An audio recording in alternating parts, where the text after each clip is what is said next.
Love is sharing a password. For years, that wasn't just a viral tweet from Netflix's official account, it was a core part of its identity.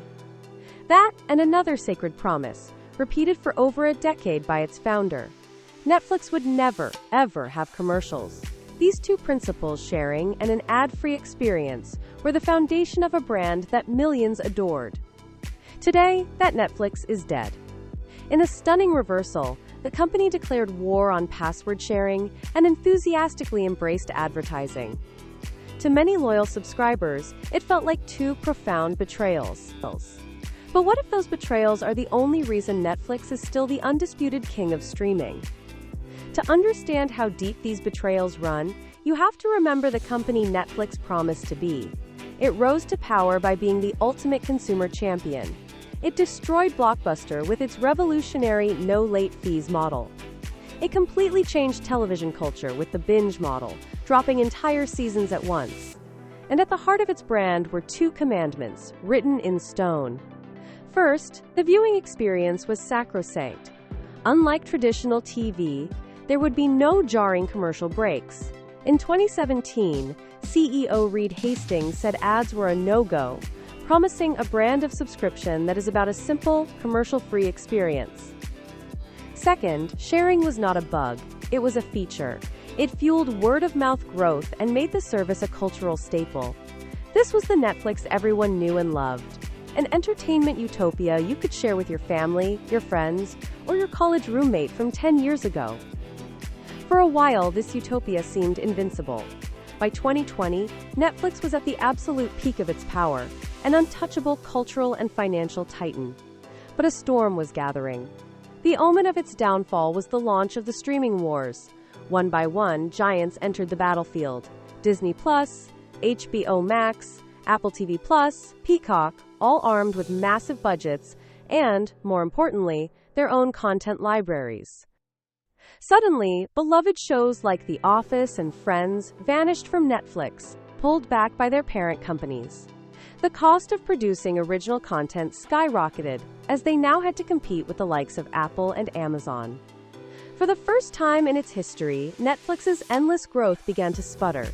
The machine was showing signs of strain. The critical moment, the near-death experience that changed everything, came in the first half of 2022. On April 19th, Netflix released its first quarter earnings report. And the unthinkable happened. The company had lost subscribers, 200,000 of them. It was the first time they had lost customers in over a decade.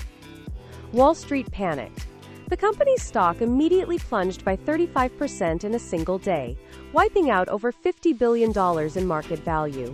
The next quarter was even worse, with a loss of nearly 1 million more subscribers. By mid-2022, Netflix's stock had collapsed by a catastrophic 70%. The narrative flipped overnight. Netflix wasn't the invincible king anymore. It was a wounded animal, bleeding subscribers and hemorrhaging cash. The dream was dying, and analysts openly questioned if the company could even survive the war it had started. Staring into the abyss, Reed Hastings and the leadership team realized that to save the company, they would have to destroy the very principles it was built on. This led to the two great betrayals. Betrayal number 1.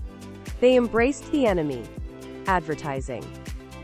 After years of calling ads a deal breaker, the company did a complete 180. In November 2022, it launched its Basic with Ads tier. It was a stunning reversal, a clear sign of desperation. The sacred, uninterrupted viewing experience was officially for sale.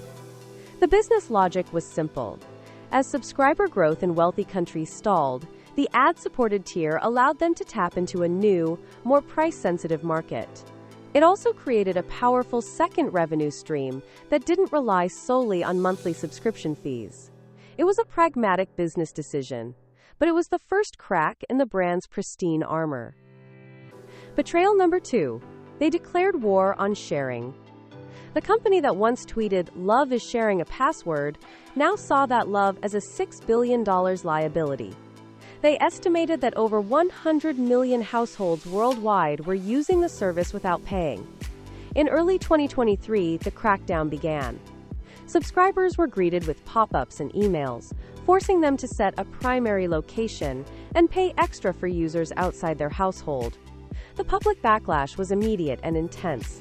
#cancel Netflix trended on social media. Critics predicted a mass exodus of angry users. It seemed like a suicidal move, kicking loyal customers while they were down. But behind the scenes, it was a calculated, ruthless, and ultimately brilliant gamble. The fallout from these betrayals was not what the critics predicted. There was no mass exodus. Instead, the strategy worked to perfection. The ad-supported tier grew steadily, proving to be a popular option.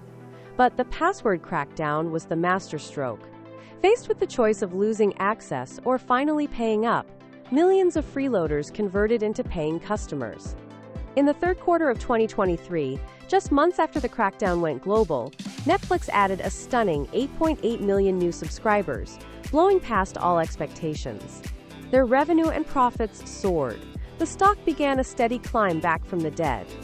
While competitors like Disney Plus were still losing billions of dollars, Netflix had successfully navigated the storm. The two betrayals had saved the company. This story offers some of the most powerful business lessons of the modern era. Lesson 1. Sacred cows make the best hamburgers. In a rapidly changing market, no belief, promise, or principle can be so sacred that it leads to your own destruction. Netflix showed the immense courage to slaughter its most cherished ideals when they no longer served the business, proving that pragmatism must always trump ideology. Lesson 2. Your unmonetized users are your biggest growth opportunity. For years, Netflix viewed the 100 million password sharers as a cost of doing business. In their moment of crisis, they correctly re-identified them as a massive, built-in market of people who already loved the product. They just needed a push to pay for it.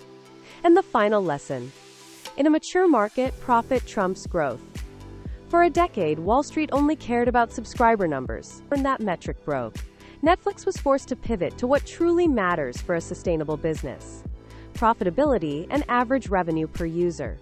The ads and the crackdown were the tools they used to master this new game. Netflix survived the streaming wars not by sticking to its guns, but by having the discipline to abandon them. They angered their fans, broke their promises, and in doing so, secured their throne for the foreseeable future. If you found this case file valuable, please hit the like button and subscribe. Now we want to hear your story. Comment below. Did you get hit by the password crackdown? Tell us what you did. Did you cancel, or did you pay up?